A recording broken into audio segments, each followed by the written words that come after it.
connaissez la trame sonore de Jaws.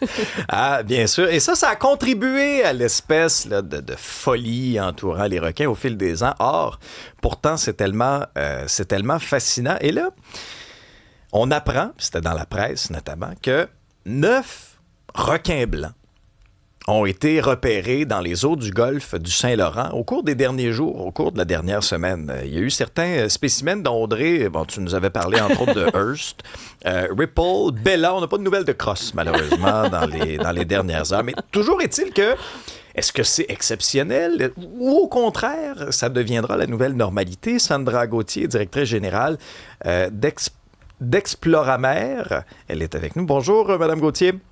Bonjour, merci de m'accueillir. Ben, ça nous fait plaisir. En fait, il n'y en a pas 9 requins en ce moment dans nos eaux, il y en a 11. On est rendu à 11. Ben bon, ça évolue d'heure en heure. Comment on peut expliquer cette présence-là? On est rendu à 11 requins qui ont un tag.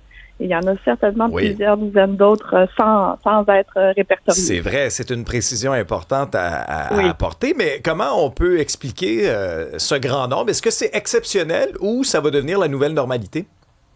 Ben en fait, c'est déjà assez normal, entre guillemets, depuis quelques années d'en voir. Cet été, en fait, on en voit beaucoup.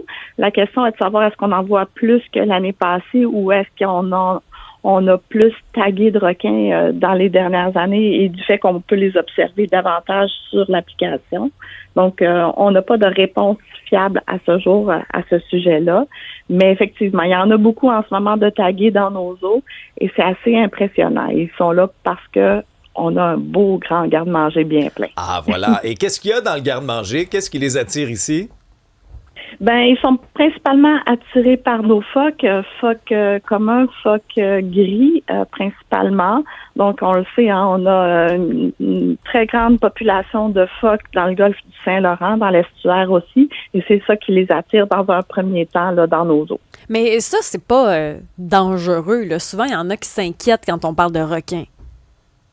Ben écoutez, c'est pas dangereux. C'est un animal sauvage qui est ici pour se nourrir. Donc, sa seule manière à lui de tester si la marchandise est bonne, c'est c'est avec sa gueule, en fait. Donc, c'est sûr que l'intérêt du requin, c'est de manger. Donc, s'il voit quelque chose d'attirant, il va essayer de voir avec sa gueule si c'est intéressant à manger ou pas.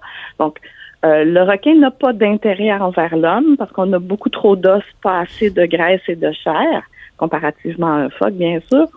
Ceci dit, un accident pourrait arriver. Je dis bien pourrait, ça arrive pas souvent. C'est pas encore vraiment arrivé dans les eaux canadiennes. On a plus fait d'observations que d'attaques, si on veut.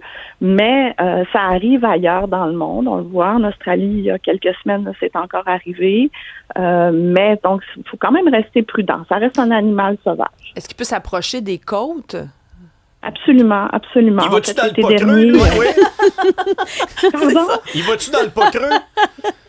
Il va assez proche. En fait, il peut être près des côtes. En ce moment, on en voit 3 là qui sont vraiment très près des côtes de Terre-Neuve, même dans l'Anse aux Meadows. Même chose en Nouvelle-Écosse, même chose aux îles de la Madeleine. Il y en avait un près des côtes de Rivière-au-Renard en Gaspésie là, hier. À Cap-Chat, ici, près d'Exploramer l'année passée, on en a vu très près des côtes. Et on voit aussi beaucoup d'humains appâter des requins blancs pour prendre des belles photos, des beaux vidéos et tout ça. Ne pas être conseillé, c'est pas à faire, j'imagine. Ouais, peut-être pas l'idée du siècle, ça. Ça, c'est exactement ça qu'il faut pas faire, justement, exact. Mais est-ce que ça pourrait éventuellement devenir attraction touristique comme les baleines, par exemple? Ben effectivement, c'est quelque chose qui pourrait être fait. Et il faut prendre le contrôle de ce message-là avant qu'il nous échappe, dans le sens où un lieu, un plan d'eau où on a des requins, ça signifie qu'on a un plan d'eau qui est sain. Donc, c'est pas une mauvaise nouvelle d'avoir des requins blancs dans nos eaux. C'est au contraire une très bonne nouvelle. Le rôle des requins dans les océans, c'est vraiment de nettoyer les océans, de faire en sorte de supprimer les animaux malades, d'éviter les pandémies sous-marines et tout ça. Donc, c'est une bonne nouvelle d'avoir ça chez nous. Ceci dit, il faut qu'on contrôle le message puis qu'on déclare notre Saint-Laurent comme étant un plan d'eau sain, justement pour nos activités, nos usages touristiques, de loisirs et tout ça. Alors, ils viennent quand? Au printemps, puis ils repartent à l'automne, un peu comme les snowbirds, finalement? Ils arrivent un peu plus tard que le printemps. Ils arrivent, je dirais, en début d'été. Okay. Moi, j'ai l'impression qu'ils arrivent toujours un petit peu plus tôt chaque année et ils repartent toujours un petit peu plus tard. Ça, c'est confirmé par Ochurch. Mais effectivement, là, la saison semble vouloir se prolonger là, au fil des ans. C'est fascinant tout ça. Puis je vous rappelle qu'on est en plein milieu de Shark Week, là, la semaine des requins sur Discovery Channel. Puis il y a toutes sortes de documentaires instructifs. Là. Il n'y a pas juste là, des trucs qui font peur. Là. Non, ou Cocaine Shark. L'année passée, c'était Cocaine Shark. Bref, très intéressant. Sandra Gauthier, merci pour ce que vous faites, directrice générale d'Exploramer.